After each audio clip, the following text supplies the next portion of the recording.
நான் இப்போ நியூஸ் 7ல கொஞ்சம் நேரம் முன்னாடி பேசினேன். அப்போ வந்து 1999 நடந்த கார்கில் போரை பத்தி பேசிக் கொண்டிருந்தேன். கார்கில் போரை நடக்கிறது வந்து நமக்கு யாருக்குமே தெரியலங்க. நான் அந்த டைம்ல வந்து 1997ல வந்து நான் வந்து வார் கரஸ்பாண்டன்ஸ் கோர்ஸ் முடித்துக்கொண்டு அதனால எனக்கும் ஒரு கண்டக்டர் டூர் வந்து காஷ்மீர்ல கொடுத்தாங்க. இங்க யாருக்குமே ஒரு பிரச்சனை இல்லை, யாருக்கும் ஒன்றும் தெரியவே இல்லை. யாரும் வந்து இங்க தமிழ்நாட்டில் மட்டும் கிடையாதுங்க. தமிழ்நாடு, கர்நாடகா, நான் பெங்களூர்ல அந்த சமயத்தில் போயிருந்தேன். அதன் பிறகுதான் நான் வந்து காஷ்மீருக்கு சென்றேன். ஏனென்றால் என் நண்பர்கள் பலரும் அங்கே இருந்தார்கள். குறிப்பாக ஐ திங்க் அந்த டைம்ல தான் விஜயகுமார் கூட அங்கே இருந்தார்னு நினைக்கிறேன்.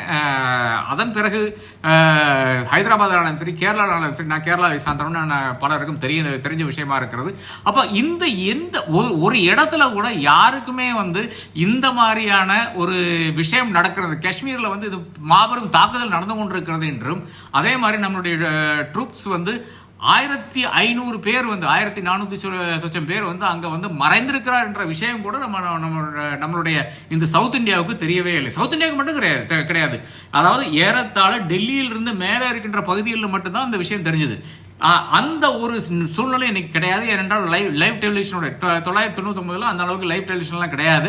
இப்போ தான் லைவ் டெலிவிஷனுடைய யுகமா இருக்கிறது. அதனால என்ன வந்தாலும் அவன் வந்து என்னென்னமோ போட்டு கடகடம் போட்டு செய்திகள் வந்தவனமா இருக்கிறது. இதுதான் அடுத்த ஒரு முக்கியமான விஷயமாக நான் சொல்ல வேண்டி இருக்கிறது.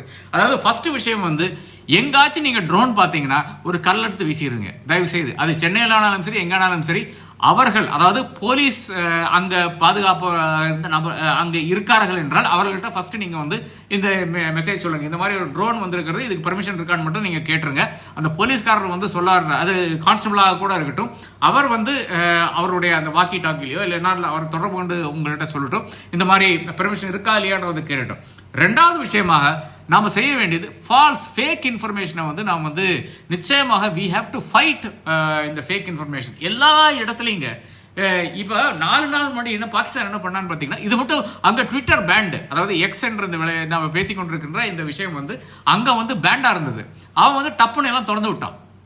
திறந்து விட்டு என்ன பண்றான்னு பார்த்தீங்கன்னா, கம்ப்ளீட் ஃபேக் நியூஸ்.